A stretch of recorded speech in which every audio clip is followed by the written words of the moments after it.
Everything is connected. What kind of world are we going to have in the future? The time has come to take care of it. We have to understand and learn the importance of our nature. We haven't shown much respect and consideration until now. Humans have always lived in symbiosis with nature, in a constant interaction with it. He must be considered an element of nature himself, like all other forms of life. Nature is our home, and we are strongly interconnected with it. To the point that the scholar Edward Wilson elaborated the theory of biophilia, according to which, in the human being, there is an innate tendency to focus his interest on life and vital processes. If we observe nature, we notice that it is an environment that from an evolutionary point of view is perfectly suited to the development of our species. For example, the air from the woods helps us to immune system by stimulating the production of proteins that can be called human helpers, as they allow us to eliminate all the toxic substances present in the city air. The relationship between man and the environment can be defined as conflictual, because the earth supports the human being and gives his resources. While man is demanding the planet with harmful emissions, deforestation, polluting the seas and the rivers in all over the world, only benefiting from the earth's resources without offering anything in return. This phenomenon is called parasitism. Humans therefore have an instinctive attraction towards the environment and have their own way of communicating with it. But in an attempt to dominate and shape it to their liking, we have long forgotten to respect it and to treat it the right way, so as to preserve it. Despite the damage caused by our actions, especially in the last century, this pandemic period has produced an unexpected and spontaneous rebirth of nature, making us notice how much our behavior is damaging the earth. The absence of wrong attitudes by humans have given a lot of benefits to the natural world and everything that belongs to it. The animals have regained possession of their natural habitats. The sea has become crystal clear. The sharp decrease in toxic substances in the air has made the sky clearer and clearer. The tragic event can be considered, however, a great lesson for man who will treasure it. He can begin to take care of environment and make the necessary changes to save our planet from destruction.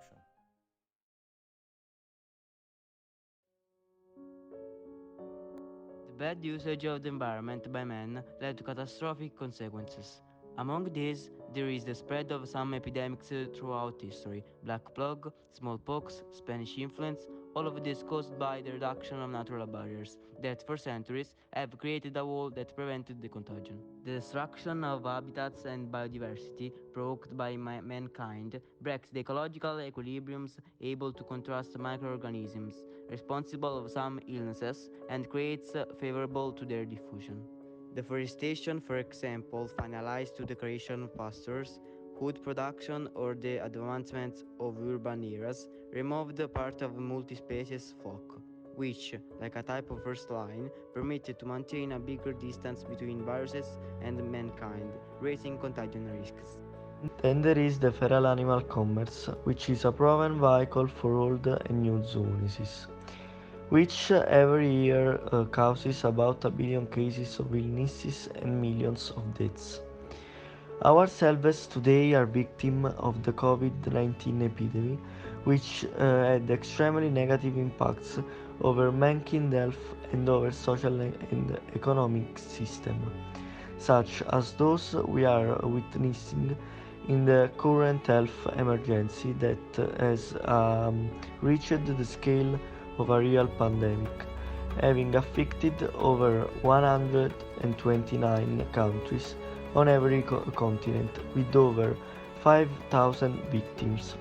Even if the suspension of the most of the harmful human activities has brought beneficial effects on the environment, climate change remains one of the biggest threats to the health of our common home.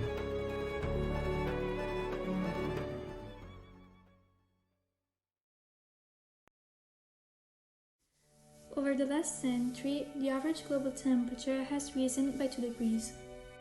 This winter was the hottest one, even hotter than the winter between 2015 and 2016, which was known for its high temperature. The reason why this is happening is us. We produce carbon dioxide, greenhouse gases, and other air pollutants that trap the heat of the sunlight and stick around in the atmosphere, causing the planet to get warmer. The largest source of heat-trapping pollution is the burning of fossil fuels that are used to make electricity. They produce about 2 billion tons of CO2 every year. Even though 2 degrees may seem a really small change, they have a huge impact on the global temperature. Let's not forget that for the human body, 1 degree is already a big alteration. Speaking about humans, we, and more generally all mammals, are capable of adjusting our body temperature by producing metabolic heat. This process is characteristic of all the organisms that belong to the class of endothermic organisms. There is another class of organisms that does the exact opposite. It's the one of the ectothermic organisms. A part of this group are animals like reptiles and insects. They rely on the external environment. In fact, they aren't able to produce heat, and for so they use the one that surrounds them to maintain their body temperature stable. This last category of organisms will be the most affected one by the climate change, but if the global warming will not stop, we all are going to be in serious danger. The question is, how can we stop the temperature from growing even higher? There's so many things we can do, but the easiest one is taking care of the environment and all its creatures and plants. Plants are essential for us to survive, not only because they produce oxygen, but because they have a major role in reducing the Earth's temperature. Plants are able to mitigate the climate thanks to the transpiration of the humidity that fills the air. They have a cooling effect that can help with energy saving. In fact, a big tree can transpire around 400 liters of water a day, comparable to the cooling effect of 20 air conditioners.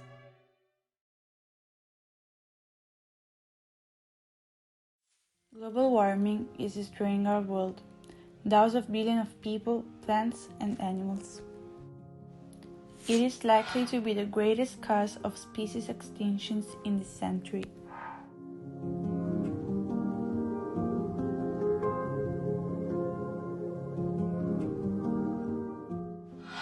Many of the world's threatened species live in areas that is and will be severely affected by climate change.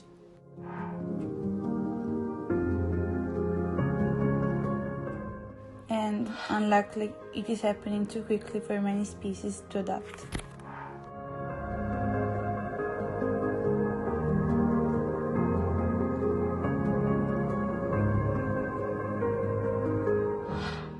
The impact of the global warming is stronger than them. They can't even support it.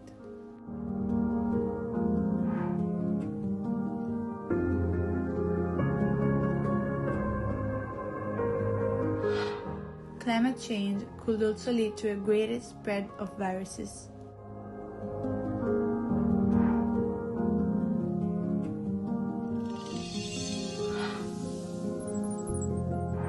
The temperature on Earth has increased by 2 degrees. This has caused in Europe, in the winter of 2020, a rise in temperature that exceeds the average of the winter temperature, recorded over the years by 3-4 degrees. This very worrying data regarding man-made global warming will bring disastrous damage to man and the entire ecosystem around him. Just think of how important the temperature is to realize the damage that man is slowly causing to our planet. Just think of the fact that, over the years, thousands of animals have changed their bodies over the years to adapt to the slight natural climatic changes caused by the Earth itself.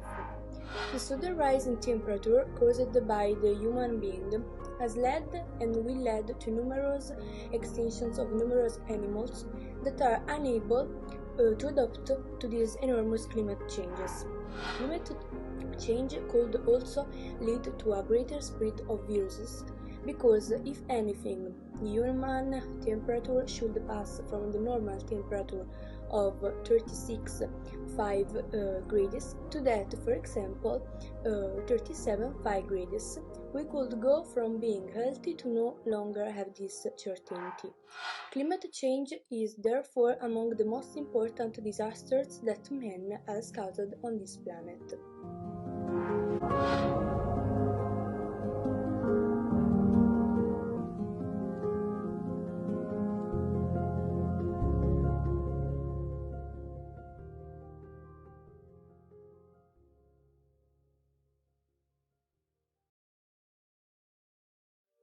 Guys, first of all, I'm going to show each of you a photo and I want you to tell me what you see. So, let's start. Lorenzo, what can you say in this photo? Well, in this picture I can see a group of deer. Okay, thank you. Emanuele, what can you see in this one? Well, Georgia, in this photo I can see a wolf. Okay, thank you. Now, Luca, tell me what you see. Well, I see a horse. We wanted to do this experiment to demonstrate how our brain tends to eliminate the 90% of the photos.